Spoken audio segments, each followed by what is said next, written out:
Hey guys, and welcome to another Factorio Friday Facts discussion number 235, 016 stable, and I'm joined as always by Scarhoof. Hello, everyone. So, it's pretty exciting, man. Oh, yeah. Yeah, so we got 016 stable coming start of this next week, and also 017 plans and kind of the layout of what's going to be happening there a little bit further down. So first off, I want to say this is just a really cool image. I love this. I may steal this for like a thumbnail or something. Yeah, it's really cool. Although if you click on it, it takes you to the one of the pictures from last week. Does it really? Yeah. Oh, nice. Maybe that's like them discussing it or something. Yeah. That's really funny. And now I'm like stuck here. All right. So yeah, we just start here with our seeding things. So we have the least amount of bugs in the game we ever had, mostly because of the automated reporting system and partly because of my pushing of everyone to fix everything before starting other tasks. The 016.35 to be released soon will be declared stable on Monday. If no critical problems are discovered, this naturally leads us to 017 plan. Dun, da, da, da. Yeah, so major features in 017. Mini tutorials by Kovrex, Twinson, Albert, and Waybags, and they'd like to improve the quality of the tutorials based on our first attempts and cover the rest of the game mechanics by it. So I guess just kind of like, like the in-game train tutorials, I think is what they're talking about, but yeah, for everything. And then improve first steps campaign and new campaign, which is going to be V, Albert, Waybags, and Bin. Some more campaign stuff is cool. I know a lot of people actually really enjoy the campaign. Mm-hmm. I've never actually played it, but yeah, I don't think I've ever played it either. I kind of prefer the more open way of play. But so that's cool. The GUI or GUI rewrite, which is Twinson, Kovrex, Dominic, and Albert.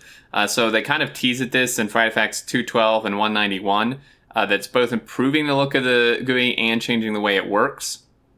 And then new graphics backend, which they discussed previously as well. SVL OpenGL DX11, VSync Fix, texture sharing VRAM usage optimizations, and shaders is Basila, HanziQ, Sindri, and Waybags.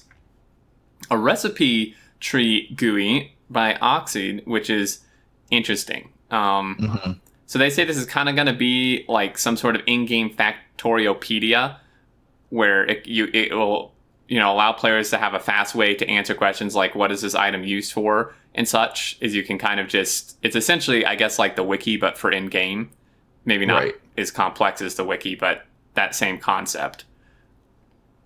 And then mod integration improvements on DQ and our seeding, mainly extend the feature of syncing mods with save from save, loading to multiplayer, game joining, mod browsing improvements, which should at least show the mod picture and more smaller things. So actually, one of my favorite things so far from all this listed, the GUI rewrite is one, but the ability to sync mods when joining multiplayer games, that is going to be so nice. Like, it's ridiculous how annoying it can be sometimes.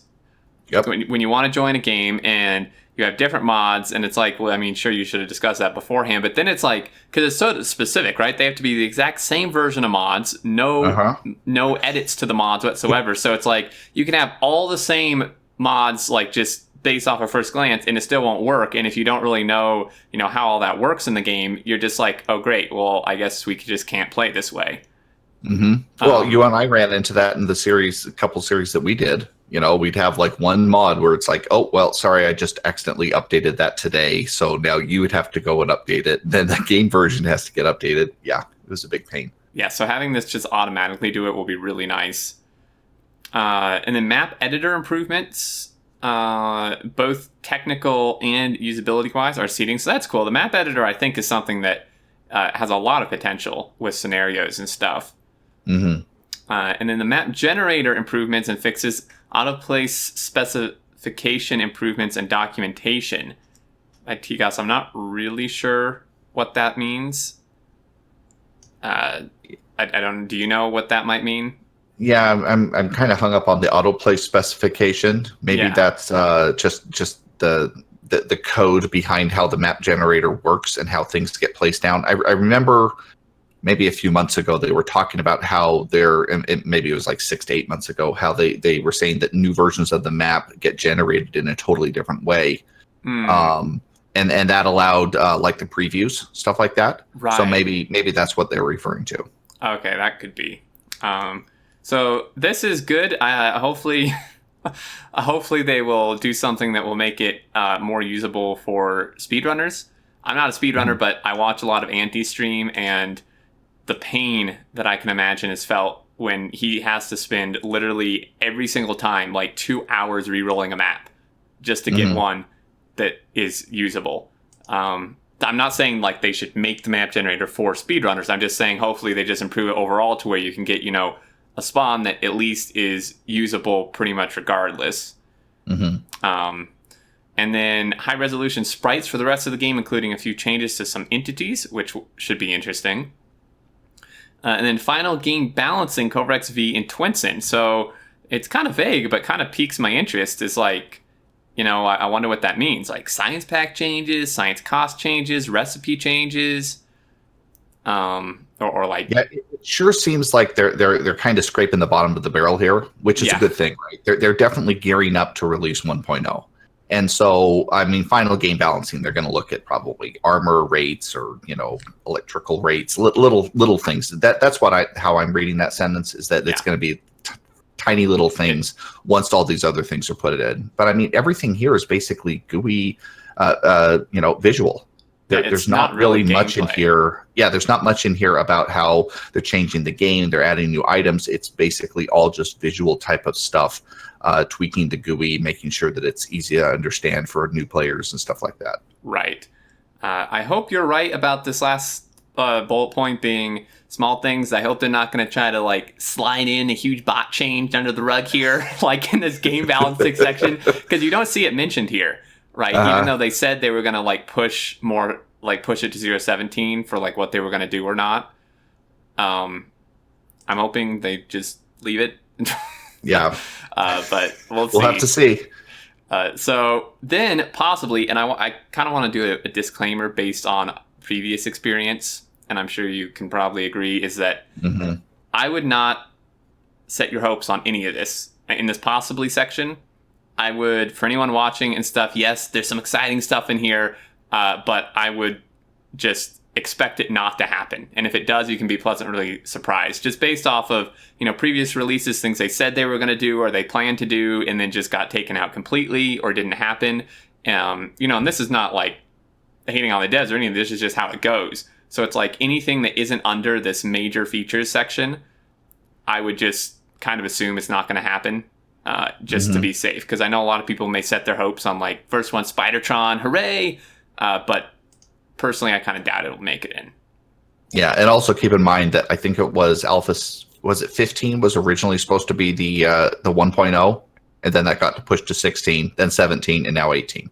Yeah, exactly. So this stuff, it's awesome. If it gets in, perfect. It's icing on the cake, but I wouldn't expect it. Better car handling, car and latency state, better fluid physics. I mean, that I would actually prefer that more than the Spidertron, but that's just me.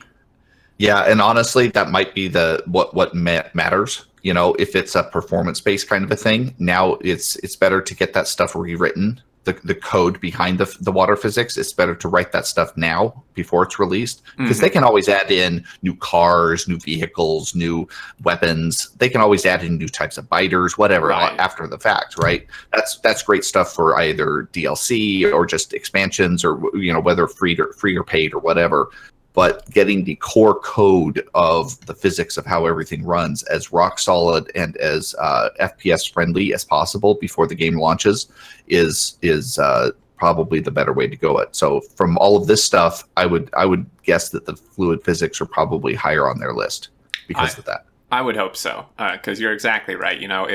If it does not make it into 0.17 or 0.18, as we'll discuss here in a second, I would assume that they're just never going to change it, because like you said, you can't, a huge thing like changing the fluid physics, which is a huge thing, is not something you want to just like throw in a release after the thing is in 1.0. It's like you said, something you want to get done beforehand. Yeah, like a 1.1, they could always rip the car out, the existing car, and just replace it with a whole brand new car that handles totally different. Right. You know, it looks, from our perspective, it would look exactly like the original car and be called the same thing. But from their perspective, they could just rip all that code out, replace it with a brand new car. The handle's totally different. And, you know, it would be a lot easier than trying to replace the physics, the fluids. Exactly. So then the big picture is 017 is a 1.0 candidate, but due to all the new rewrites, GUI, graphics, tutorials, and so on, is very likely that there will be an unforeseen changes we need to do. So 018 would be a rather short release where we polish the GUI and campaign based on player feedback and also fix any final or long-standing bugs. So it will be declared 1.01 stable. And then, so that pretty much takes care of that main part. Yep, it's coming. It's coming. It's exciting. I don't know when. My guess is about 5 or 6 months. Yeah, I'd say. I mean, they said they want it done this year, but yeah, and they really mean it this time. If they can have it 1.0 done by like Black Friday kind of a thing, like right around Thanksgiving for us here in America, Thanksgiving, that might be perfect. That way they would have a lot of 1.0 sales for Christmas. Yeah, exactly. I mean, we'll have to see. Based on the previous track record, I would be blown away. In fact, I would be blown away if they get 017 out before Thanksgiving. But we'll see. So, weird crash reports. I'm not going to read... Well, I guess we could read most of this. So there's a weird crash report. This is by our seeding that in 16.31, they released a bug fix for a specific modded scenario that involves some heavy refactoring of game logic. A check if an item could be put into a given entity. Once 0.31 was live, we started getting an unusual amount of crash reports inside the furnace can insert logic, which made no sense. I thought maybe my fix had broken something, but he didn't see how it's possible. So he spent like half an hour, theorizing what could have happened. Then asked the devs if they had any ideas, and they didn't. We finally decided to change our crash log uploading to include mini dumps for this specific crash in hopes it would shed some light on the issue. From one of these mini dumps, we got a look at a raw assembler code causing the crash, which confused things even further, as it said it was executing code that didn't exist in executable. So I'm sure that was fun. And then when 0.33 went out, the number of crashes in Furnace Can Insert dropped by a factor of 15. We changed nothing about how it worked, and somehow it was crashing less. After some further discussion this morning, we believe we have a plausible explanation. That someone probably used something similar to Cheat Engine to cheat by modifying the program memory runtime. In fixing a bug, I refactored how Furnace Can Insert operates enough that the executable now crashed in whatever the Cheat Engine script was doing. As we release new versions, the people using that script stopped using it because it was crashing, so they just stopped getting bug reports. Which is interesting. So I guess it wasn't really something they specifically, or they caused. It was just, it caused it, but it was because people were like doing cheaty stuff. Yeah. So they deserve crashes. Either that, or more specifically, people were instead of using like the mod framework to change something, they were using kind of a hack. That's the way I kind of read this. Is that rather than using the proper framework to like, let's say maybe like a tungsten furnace or something like that, they just kind of like injected the code into the memory of it to do it. So that's the way I'm kind of reading it. I could be wrong. Again, I'm not a programmer, so let me know if I'm wrong. Yeah, let us know. Someone will. But yeah, I think that pretty much covers it. Very, very exciting for sure about the stable and the 017, and I guess we'll kind of see what happens from here. I'd expect at this point, now the 16 stable is from this point on, the Friday Facts will probably be more, initially will probably be, not that like packed full of information, but then as we go forward past that, I would say they're going to be more like about what they're working on for 17 and put spoilers for that like they always do. Yeah, a lot more screenshots. We'll have definitely a lot to talk about once we actually start seeing more of the final versions of what the GUI is going to look like. Because it was 6 months ago or something like that they gave us the first revisions of the GUI, and there was a lot of feedback for that. Yeah, and I really liked it. So it'll be really interesting to see what they do with it. But I think that's going to do it. As always, leave your thoughts down below. If you want to leave them on the forum, you can do so through the hyperlink in here. And this Friday Facts will be linked in the description as always. But I think that's it. You have anything else? Nope, nothing else. All right. Thanks, guys, for watching. Hope you enjoyed, and we will see you next time.